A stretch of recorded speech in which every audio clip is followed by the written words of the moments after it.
Hej och välkomna till Felonius sällskapsspel. Först vill jag faktiskt göra en shoutout för Daniel. Han har startat sin kanals lilla sällskapsspelsvideos.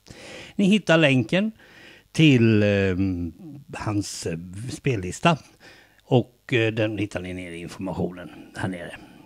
Lycka till Daniel, och du kan köra samma spel som jag har kört. Det gör ingenting.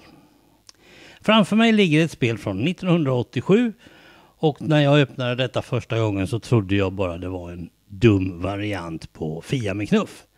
Men så där hade jag alldeles fel. Spelet heter då givetvis Transformers och gjort av Milton Bradley. MB-spel. Från 87 som sagt var, det är 2-4 deltagare och åldern är alltså från 6 år. Och det är inga problem, det tycker jag inte. Det handlar bara om att förvandla sina flygplanstransformer till robotar och sen gå till högkvarteret med alla 3. Så sett liknar det kanske Fia, men det är lite mer än bara så. 4 olika saker ingår och vi ska ta och titta på dem nu. Först vill jag faktiskt visa upp de enkla reglerna. Det är inte mycket, det handlar lite om att sätta ihop dem och sen är det 10 delar. Och det är allt. Alltså, för att vinna spelet så krävs det att den som först kommer med sina 3 robotar, Transformers, till den gula rutan från den här röda rutan. Det låter väl enkelt. Och till hjälp så har man en tärning. Men man måste först förvandla de här till Transformers robotar innan de får gå dit. Och det är ju klart, då kan man ju undra, hur gör man det? Ja, det är enkelt. Man duellerar med de andra, helt enkelt. Man slåss med dem och då använder man utav såna här kort. De här korten har alltså värdena 1-5. Du har 5 kort på handen. Du behöver vinna 2 av 3 vinster för att 2 av 3 dueller för att vinna. Och vinner du så förvandlas ditt flygplan till en robot. Robotar får flytta in i högkvarteret, inte flygplan. Och det här är ju ganska simpelt, eller hur? Man behöver alltså bara vinna 3 dueller så man har 3 stycken flygplan. Och när man har vunnit 3 dueller så är det bara att flytta dit till den gula. Och det finns lite grann med det här. För det första, de här stjärnsmällsrutorna, det är safe place. Där kan du stå i fred, du får inte bli attackerad där.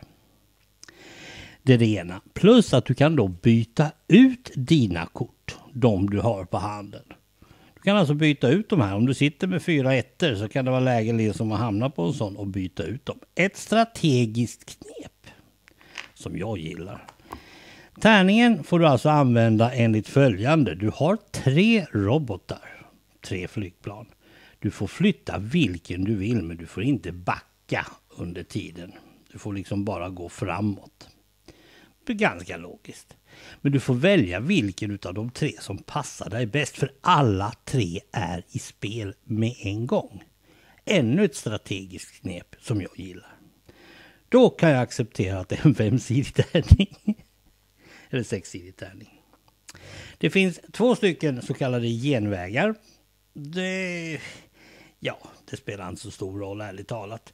För om du råkar vara först upp här och du har fortfarande inte haft en enda duell, då spelar det ju ingen roll. Du måste ju jaga upp de andra.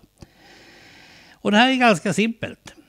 Sen går det faktiskt att förändra det tämligen enkelt. För det första, vad är det som säger att man måste ha en 6-sidig tärning? Det kanske är dags att ha en 10-sidig tärning. Vilket gör att det är svårare att träffa på andra robotar. Därför att man slår kanske högre siffror och kommer då inte på exakt den rutan man vill. Det är en sak. Förresten, du behöver inte ha exakt antal steg för att komma till högkvarteret. Där landar du alltid.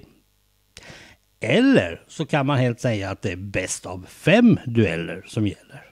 Då tar det lite längre tid, plus att varje kort räknas. Jag menar, här skulle jag inte ens bara tänka på att använda de där 2 om det var bäst av 3. Men är det bäst av 5, då måste jag faktiskt fundera på hur bra kort har jag. Och flera strategiska saker. Man kanske börjar med ettan, den andra vräker på en 5 det första han gör. Nu kan han alltså ha en 5 eller en 4 nästa gång. Nu får inte jag förlora fler gånger, så nu måste jag vräka på en 5. Men jag kan också gambla och vräka på en 4, för blir det oavgjort då fortsätter det. Nu slänger jag på en 5 och då tror jag det blir 1-1. Och sen är det, ja, vi får väl hoppas på det bästa. Så att, nej, det finns mycket intressant faktiskt för det här. Och det är inte svårt att förstå. Det är ju det som är så bra. Man kan då mixa andra regler också givetvis om man vill det. Man kan till exempel, ja, man kan slå ihop, både ha flera tärningar. Man kan till exempel säga att flygplanen rör sig fortare till exempel. Du slår med tärning för flygplan medan robotar får bara gå 2 steg i taget.